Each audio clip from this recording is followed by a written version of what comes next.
Assalamualaikum warahmatullahi wabarakatuh. Perkenalkan, nama saya Yudinta Delia Deviantari, NIM 15. Saya akan menjelaskan tentang distribusi. Pengertian distribusi. Distribusi adalah kegiatan penting yang harus dilakukan di dunia industri sebagai pemasaran suatu produk untuk menambah nilai tambah suatu produk. Menurut ilmu ekonomi, distribusi adalah proses penting untuk menyalurkan hasil produksi barang atau jasa kepada konsumen, atau bisa saja dikatakan sebagai proses perpindahan barang dari produsen kepada konsumen. Pengertian distribusi menurut beberapa ahli. Yang pertama yaitu basu swasta. Menurut pandangan basu swasta, distribusi adalah sebuah proses dalam menyalurkan barang yang dibuat atau diciptakan produsen kepada konsumen personal maupun industri yang menerima barang atau jasa dari penyalur tersebut. Yang kedua, Sukartawi. Menurut pandangan Sukartawi, distribusi adalah proses atau kegiatan dalam membuat barang atau jasa yang dapat diterima oleh konsumen, kemudian barang tersebut digunakan oleh konsumen, bukan untuk dijual kembali oleh konsumen. Yang terakhir, Alex S. Nitisemito. Menurut pandangan Alex S. Nitisemito, distribusi adalah lembaga penyalur barang dan jasa dari produsen kepada konsumen yang pelakunya disebut sebagai distributor.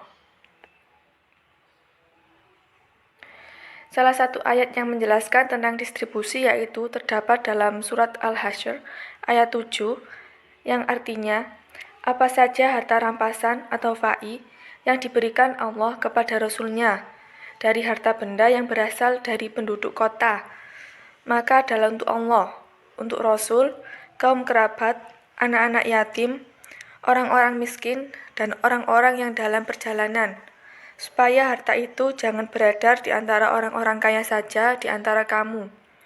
Apa yang diberikan Rasul kepadamu, maka terimalah, dan apa yang dilarangnya bagimu, maka tinggalkanlah, dan bertakwalah kepada Allah. Sesungguhnya Allah amat keras hukumannya. Berkenaan dengan tafsir ayat tersebut, M. Quraish Shihab menyatakan, jika Anda memahami ayat yang lalu, Allah telah menetapkan bahwa harta rampasan perang yang diperoleh dari Bani Nadir diserahkan Allah sepenuhnya kepada Rasul SAW. Maka ayat di atas menjelaskan bahwa harta rampasan atau fa'i yang diperoleh pada masa-masa yang akan datang.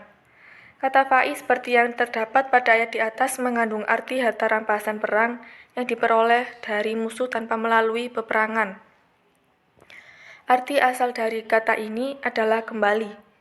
Oleh sebab itu, kata ma'afallahu ala rasulihi yang terdapat pada ayat di atas berarti apa saja yang telah dikembalikan oleh Allah kepada Rasul-Nya, harta benda yang berada di bawah kekuasaan orang kafir, itu pada hakikatnya adalah pemilikan secara tidak sah. Menurut Jaribah, makna distribusi dalam ekonomi Islam tentu lebih luas lagi, yaitu mencakup pengaturan kepemilikan unsur-unsur produksi dan sumber-sumber kekayaan, di mana Islam memperbolehkan kepemilikan umum dan kepemilikan khusus dan meletakkan bagi masing-masing bagi keduanya kaidah-kaidah untuk mendapatkannya dan mempergunakannya, dan kaidah-kaidah untuk warisan, hibah, dan wasiat. Sebagaimana ekonomi Islam juga memiliki politik dalam distribusi pemasukan, baik antara unsur-unsur produksi maupun antara individu masyarakat dan kelompok-kelompoknya. Di samping pengembalian distribusi dalam sistem jaminan sosial yang disampaikan dalam ajaran Islam.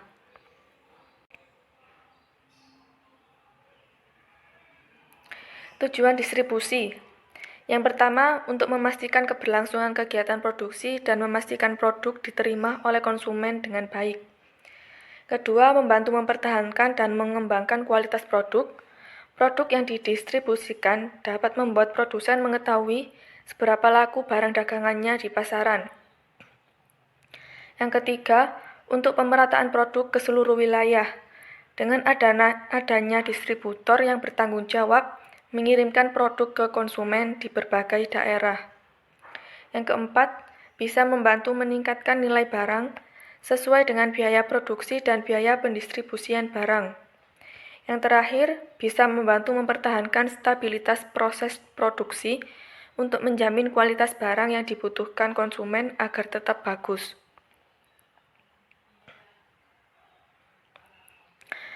Yang selanjutnya, faktor-faktor yang mempengaruhi distribusi, yaitu faktor pasar. Pada faktor pasar, saluran distribusi dipengaruhi oleh pola pembelian konsumen, seperti jumlah konsumen, letak geografis, jumlah pesanan, atau kebiasaan dalam pembelian. Yang kedua, faktor barang. Pertimbangan dari segi barang bersangkut paut dengan nilai unit, besar, dan berat barang. Kemudian, mudah rusaknya barang, standar barang dan pengemasan, barang dari jenis makanan dan bukan makanan, tentu berbeda proses distribusinya. Barang yang mudah rusak dan tahan lama juga tentu berbeda dalam proses distribusinya. Yang ketiga, faktor perusahaan. Pada faktor perusahaan, pertimbangan yang diperlukan di sini adalah sumber dana atau pendanaan. Tidak hanya itu, tapi juga pengalaman dan kemampuan manajemen, serta pengawasan dan pelayanan yang diberikan. Yang terakhir, faktor kebiasaan pembeli. Pertimbangan yang diperlukan dalam kebiasaan pembelian adalah kegunaan perantara, sikap perantara terhadap kebijaksanaan produsen, volume penjualan, dan ongkos penyaluran barang. Jenis distribusi. Jenis distribusi ada dua. Yang pertama, distribusi langsung.